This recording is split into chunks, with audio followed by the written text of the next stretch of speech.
On dira, elle cherche l'union, mais elle rêve.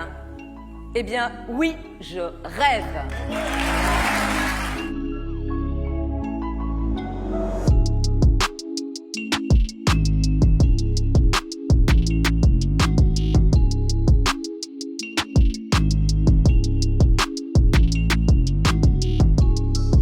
Chacun a tendance à présenter un candidat pour marquer des points, dans la perspective d'une négociation post-présidentielle pour les législatives. Ça, c'est un effet de la constitution de la Ve République. Donc, chacun a intérêt à essayer de cumuler le plus de voix possible sur le nom de son candidat pour pouvoir négocier, pour être en meilleure position pour négocier après.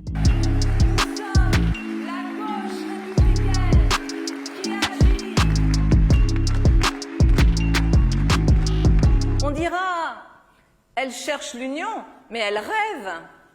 Eh bien, oui, je rêve. Je rêve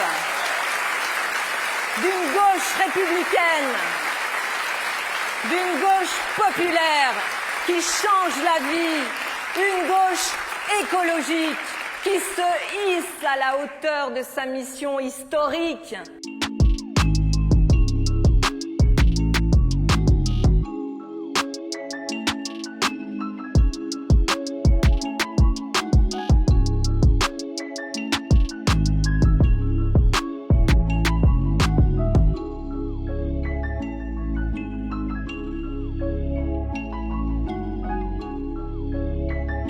Quand on est de gauche, c'est sûr qu'on regarde les scores des années 70-80 avec forcément un peu de nostalgie, c'est sûr. Et les partis de gauche, à l'époque, ont une base populaire. Leur électorat est très très largement composé d'ouvriers, de petits employés. Le Parti communiste est un parti de masse, avec des centaines de milliers de gens adhérents et de sympathisants autour de lui.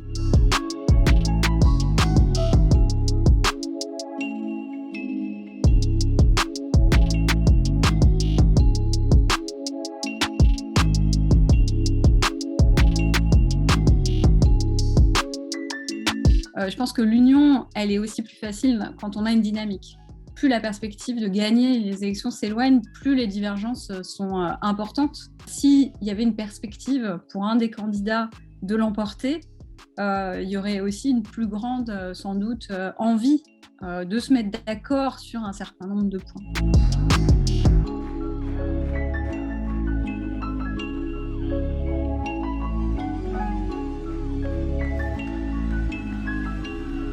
Quand on demande aux électeurs de gauche s'ils souhaitent une union, une large majorité dit oui. Mais en même temps, il y a un certain nombre de sujets et en fait, quand on les met les uns à côté des autres, on se rend compte qu'il y a quand même des divergences. C'est un petit peu un mirage de s'imaginer qu'il suffirait de se mettre d'accord pour un candidat et puis ça réunirait tout le monde. Je ne veux nuire à personne, je ne veux me disputer avec personne, mais je l'ai pris d'aller s'occuper plus loin.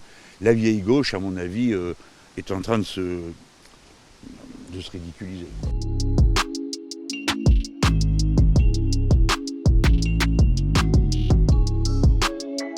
Enfin, peut-être que certains candidats vont réussir à se mettre d'accord, mais il n'y aura pas un candidat unique de la gauche. Il est tard déjà pour se mettre d'accord, ça veut dire repasser devant les militants, réorganiser un vote, surtout que aucun candidat ne se détache vraiment. À l'heure actuelle, personne ne semble en position de passer devant les autres et de réunir tout le monde. Même si le désir d'union est fort, les voix ne peuvent pas s'additionner mécaniquement.